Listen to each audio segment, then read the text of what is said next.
Thanks for joining us today. Some big news came out today. A very prominent Australian rugby writer mentioned you are moving to the Rebels. Do you want to talk us a little bit through that? Yeah, obviously it's a very tough decision, but I think just at the point I am with my age and where I am in my rugby career, there's a lot of going back and forth with the Force, especially with Tim Sampson and Matt Hodgins, but I just think, unfortunately, it has led me to leave the Western Force, but again, I'm looking forward to a new endeavour, a new challenge by heading down to the Rebels.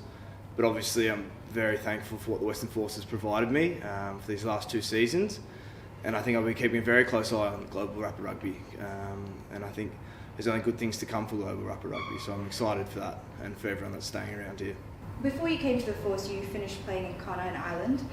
What were you going to do after that? What was your plan before the Force? I don't know. So I kind of left Australia quite young. I think I was 22 maybe, and I was just basically trying to explore the world. I was happy to jump at any opportunity to play rugby in a different environment. Obviously, Connacht came up. I went over there, loved the people over in Ireland. Didn't probably play as much rugby as I could or as I wanted to, but the Western Force provided me with a lifeline, and obviously extremely grateful for them giving me this opportunity to come back, and with World Series Rugby last year and then Global Rapid Rugby this year, it's really helped my rugby, and I've really enjoyed playing in the Western Force. It's a unique bunch of fellas over here. I think the community aspect's huge with families, and then again the crowd, the sea of blue. I think there's very few crowds like that that have so much passion for rugby, especially in Rugby WA. So it's an exciting prospect, I think, in the next couple of years, what the community can do for rugby in WA and where this competition may lead.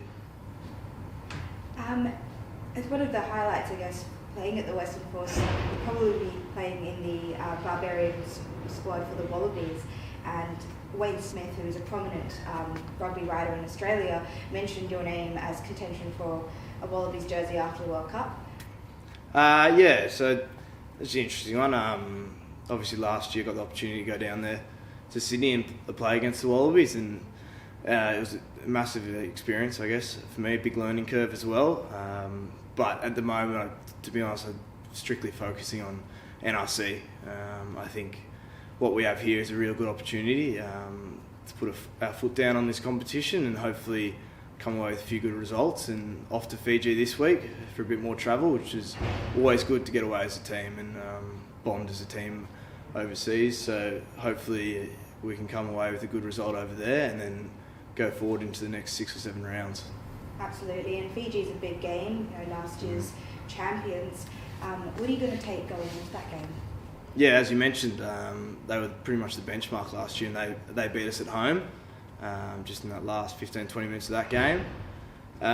It's funny because we were actually over there earlier for Global Rapid Rugby. We came away with a win, but we know there's a lot of changes in their team. They're coming off a draw against Brisbane City, so I'm sure they're ready to get back home and put on a performance for their home crowd, as we are very excited to try and get over there and pip a win.